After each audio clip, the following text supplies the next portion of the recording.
We're out here in Equus in Boynton Beach, and we're getting ready to do some work on this house. We're doing the roof wash. We always bag the gutters, catch all of our runoff so we don't damage any of the property. So here we are on the roof.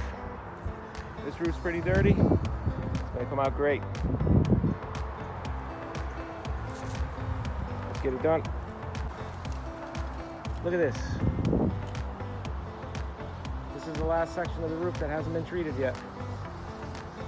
Wow. Okay, finished product. Check this out. This roof looks awesome. No more stains.